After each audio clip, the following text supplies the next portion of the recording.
열왕기상 8장 12절에서 21절까지 말씀 한 절씩 교독합니다. 그때 솔로몬이 이르되 여호와께서 캄캄한 데 계시겠다 말씀하셨사오나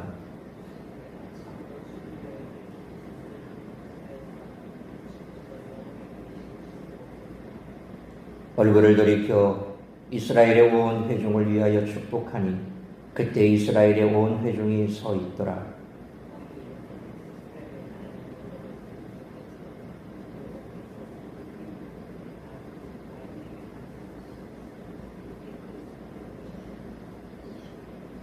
내가 내 백성 이스라엘을 애굽에서 인도하여 낸 날부터 내 이름을 둘만한 집을 건축하기 위하여 이스라엘 모든 지파 가운데에서 아무 성읍도 택하지 아니하고 다만 다윗을 택하여 내 백성 이스라엘을 다스리게 하였노라 하신지라.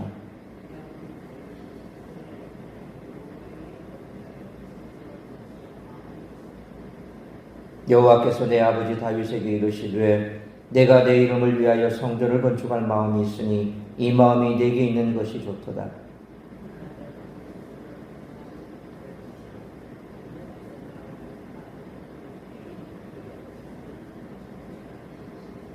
이제 여호와께서 말씀하신 대로 이루시도다. 내가 여호와께 말씀하신 대로 내 아버지 다윗이 이어서 일어나 이스라엘의 왕이 앉고 이스라엘 안에는 여호와의 이름을 위하여 성전을 건축하고 내가 또 그곳에 우리 조상들을 애굽 땅에서 인도하여 내실 때에 그들과 세우신 바 여호와의 언약을 넣은 궤를 위하여 한 처소를 설치하였노라. 아멘. 성전은 성도가 진정한 교제를 하고 싶어 하시는 하나님의 마음과 그분의 성품을 드러내는 장소입니다. 하나님은 광야 시내에 백성과 가까이 교제하기 원하셨지만 인간의 연약함으로 그 교제는 실패했습니다. 그럼에도 이제 하나님은 스스로 낮추시고 성전에서 그분의 백성을 맞이하십니다. 그렇다면 우리들의 자세는 어떨까요? 우리들은 하나님과 교제를 소망하고 있을까요? 실패하는 백성과 교제하기 위해 스스로 낮추신 하나님을 맞이할 준비가 되어 있을까요? 이러한 하나님의 마음은 신약을 통해 가장 낮은 자리로 오신 예수 그리스도를 생각나게 합니다. 심지어 요한복음 2장은 예수님을 성전으로 묘사합니다. 그렇다면 오늘 본문에 나타나는 백성들을 찾아오시는 하나님은 어떤 분일까요? 오늘 본문에 캄캄한데라고 번역된 히브리어 바 아라펠의 원형 아라펠은 하나님의 베일에 가려진 영광, 시내산에서 여호와의 현현을 둘러싼 어둠을 묘사하는 데 사용되었습니다. 구약에서 하나님의 영광에 대한 묘사가 애매하게 기록된 것은 하나님을 목격한다는 것이 매우 두렵고 떨리는 경험이며 함부로 이야기할 수 없는 요소임을 보여주는 것 같으며 또 하나님을 대면하는 것 자체가 죽음에 이를 수 있는 큰 죄 중 하나임을 보이고자 한 것입니다. 따라서 캄캄한 데 계신 하나님이란 표현은 인간의 한계를 초월해 계시는 하나님의 지존하심을 시인하는 표현입니다. 하나님께서 당신의 뜻을 명확하게 밝히셨음에도 불구하고 우리는 자신들의 무분별한 호기심에 이끌려 우리에게 유익한 것을 보이는 선을 넘어서까지 계속 의문을 가지고 캐묻습니다. 이에 대해 하나님께서는 마치 네가 더욱 더 알기를 원하느냐? 그렇다면 이 구름 장막을 바라보아라. 그것이 얼마나 두려운 것인지 눈을 뜨고 보라 라고 말씀하시는 것과 같습니다. 다시 말하면 하나님께서 캄캄한 구름 속에 거하신다는 것은 인간들에게 하나님의 얼굴을 볼 기회를 주지 않기 위해서 마치 그분과 인간 사이에 두꺼운 휘장을 들이운 것과 같은 것입니다.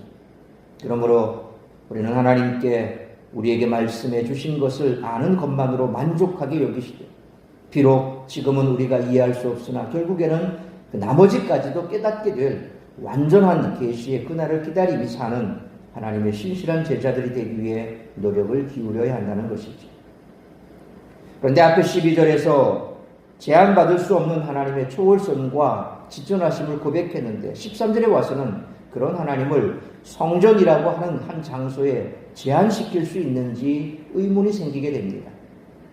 그러나 13절은 솔로몬이 성전에 구름이 가득함을 보고 하나님의 임재가 허락되었음을 확신하고서 한 말이라는 것이죠. 결국 성막에서든 성전에서든 그곳을 자신의 처소로 삼으시는 분은 하나님 자신이지 인간의 자의적 결정이 하나님의 처소를 고정할 수 있는 것은 아니라는 것입니다. 따라서 13절의 표현 속에는 지존하신 하나님을 감히 모시고자 하는 솔로몬의 겸비함이 들어있다라고 볼 수 있습니다. 하나님의 성전 곧 하나님의 소유하시는 성전을 건축함으로써 언약궤가 영원히 안식하며 백성이 하나님과 교제하는 장소를 마련한 위대한 일을 솔로몬이 이루어냈습니다. 말하지 않아도 누구나 인정할 수 있는 부분입니다. 그러나 솔로몬은 완벽하지 않은 감사와 찬양을 하나님께 올려드린 듯합니다. 성도들은 하나님의 종이며 자녀입니다. 그분의 통치 아래 있으며 그분의 인도를 받습니다. 따라서 하나님께 완벽한 감사와 찬양을 올려드려야 합니다.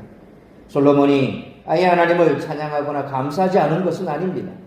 그는 분명히 하나님의 계획을 인정했으며 실현을 인정했습니다. 그러나 결국 솔로몬은 현재 상황의 결론을 자신을 중심으로 내렸습니다. 따라서 성도들은 처음뿐 아니라 사역의 마지막까지 하나님이 하셨음을 인정하며 감사하는 자세를 지녀야 할 줄로 믿습니다. 교회는 성경 위에 기초가 놓여야 합니다. 그런데 가끔 말씀만을 강조하면서 신비 체험을 비난하거나 사역의 가치를 무시하는 분들도 있습니다. 하지만 신비가 빠진다면 신앙생활은 무미건조하고 사역이 없다면 신학이란 실제가 없다는 오해를 할 수도 있습니다. 지금까지 열왕기서 저자는 율법 준수를 강조해왔지만 이는 신비와 역동적 활동을 무시하는 의미가 아니었음을 오늘 본문을 통해서 확인할 수가 있습니다. 따라서 이와 같은 오늘 본문의 말씀을 통해서 우리들이 깨달아야 할 것은 첫째로 12절로 16절 말씀처럼 우리들의 활동이 하나님의 섭리 안에서 말씀을 이루는 데 사용되어야 한다는 것입니다.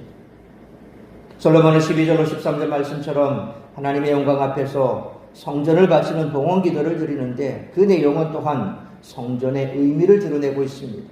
여기서 캄캄한 데 계시겠다라는 표현은 지성소가 빛이 들어오지 않는 캄캄한 방이었음을 의미하기도 하지만 이는 하나님은 사람이 볼 수 없는 신비에 쌓여 계심을 나타냅니다. 그런데 성전은 그 하나님의 신비를 드러내는 계시의 역할을 또한 감당하고 있습니다. 물론 성전 자체가 하나님은 아니지만 성전의 영광이 하나님의 영광을 드러내고 성전이 만들어진 양식은 하나님이 어떤 분인지를 상징적으로 보여주기 위해 성전이란 신비와 계시가 이어지는 접합점이라는 것이죠. 또한 솔로몬은 14절로 15절 말씀처럼 온 회중에게 축복하기를 하나님이 다윗에게 말씀하신 것을 그의 손으로 이루셨다라고 선언하고 있습니다.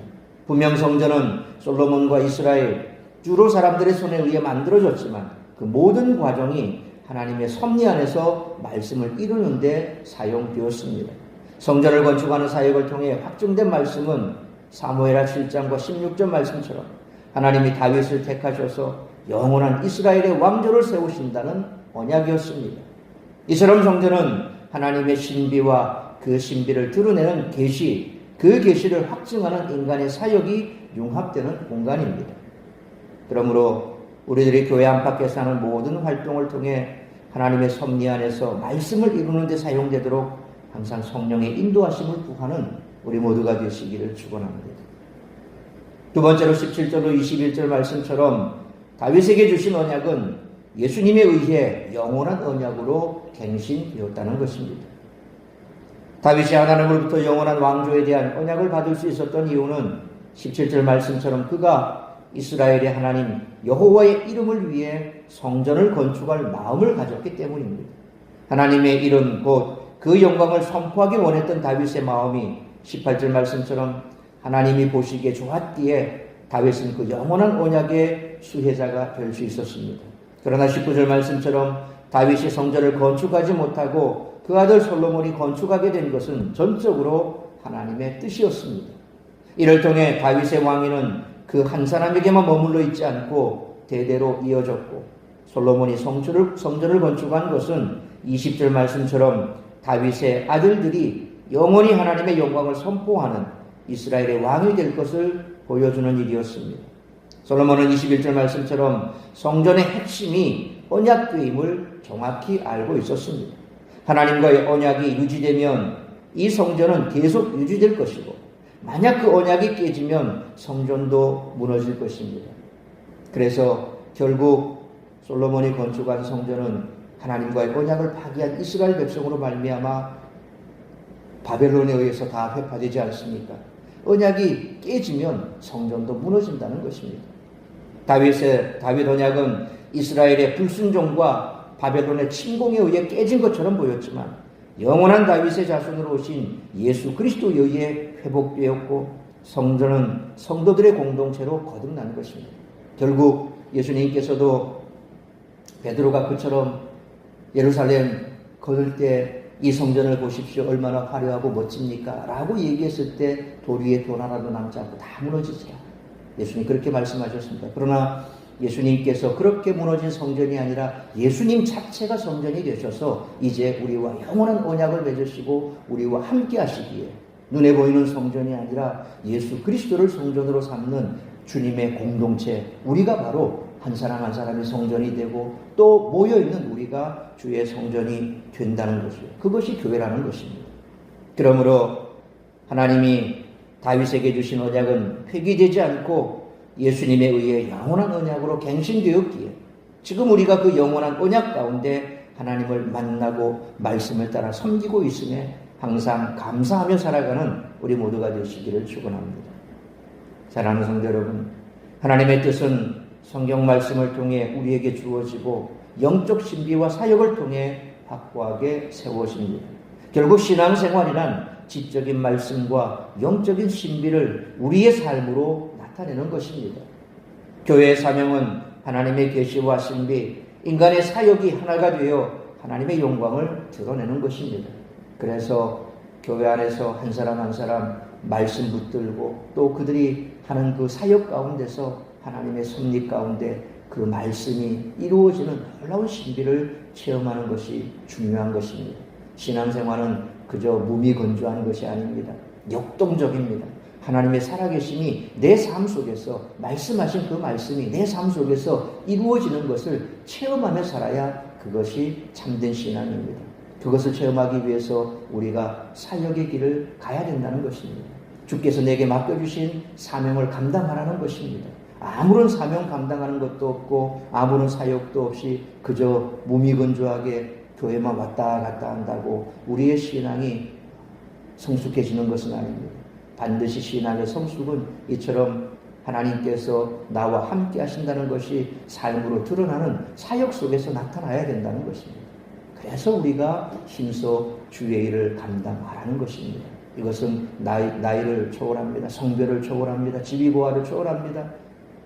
주님 안에서 한 몸 된 지체들은 서로 이처럼 주어진 사명을 감당하기 위해서 애를 쓰는 가운데 하나님의 뜻이 내 삶 가운데 드러나고 그 뜻은 때로 이처럼 우리가 하나님의 살아계심이 드러나는 그러한 신비적인 체험으로도 나타나게 된다는 것이죠. 우리가 하나님의 마음을 알고 그 마음을 품고 그 하나님의 뜻을 이루기 위해서 달려가는 것은 참으로 귀중합니다. 다윗이 왜 하나님께서 그렇게 귀하게 보셨습니까? 하나님께서 계실 만한 그 성전을 짓고자 하는 마음, 오늘 솔로몬이 고백한 것처럼 그 마음을 하나님이 기뻐 보셨습니다. 물론 그 일 때문에 솔로몬이 대를 이어서 성전을 건축했지만 그럼에도 불구하고 우리가 환경이 어떠하든지 상황이 어떠하든지 하나님께서 내게 주신 그 마음을 품고 그 마음, 그 하나님의 뜻을 이루기 위해서 사역의 현장에 뛰어든다면 바로 하나님께서 이와 같은 놀라운 역사를 일으켜 주신다는 것입니다. 그러므로 이 사명을 이루는 참된 신앙인으로서 오늘 하루를 살고 이 사명을 이루는 공동체를 세워나가는 우리 모두가 되시기를 주님의 이름으로 축원합니다. 기도하겠습니다. 거룩하신 아버지 하나님, 은혜와 사랑으로 감사합니다. 오늘도 이 새벽을 깨워 말씀으로 예배로 하루를 시작하게 하시니 감사합니다. 오늘 우리에게 주신 말씀 가슴에 새기며 우리가 하나님께서 나에게 소원하는 그 기쁜 뜻이 무엇인지, 그래서 우리 가운데 그 기쁘신 뜻 가운데 하나님의 놀라운 역사가 나타나는 줄 믿습니다. 그것을 이루어가는 일이 바로 우리가 신앙생활하는 참 기쁨이요, 하나님께서 나를 들어 쓰시겠다라고 하는 그 마음이 이루어지는 사역의 현장 속에서 우리는 놀라운 하나님의 살아계심을 체험하게 될 줄 믿습니다. 말씀에 뿌리를 내리고 그리고 사역의 현장 속에서 살아계신 하나님을 만나고, 그래서 교회 안팎에서 정말 우리가 우리의 삶의 현장 속에서 하나님의 살아계심을 드러낼 때 하나님 영광 받으실 것이요, 우리는 또한 그로 말미암아 기쁨이 충만해질 줄로 믿습니다. 늘 교회 안에서나 교회 밖에서나 우리가 감당해야 될 그 사역의 현장, 또 우리의 사명 잘 감당할 수 있는 믿음의 삶을 살아가게 하여 주옵시고, 그로 말미암아 하나님께서 살아계심이 세상 가운데 드러나는 놀라운 축복의 통로로 쓰임받는 우리 모든 성도들 되게 하여 주옵소서. 오늘 이 한 달도 나를 통하여 이루고자 하는 그 하나님의 뜻이 무엇인지 뜻을 이루어드리는 복된 한 날의 삶이 될 수 있기를 간절히 빌고 소원하오며, 이 모든 말씀 우리 주 예수 그리스도의 이름으로 기도하옵나이다.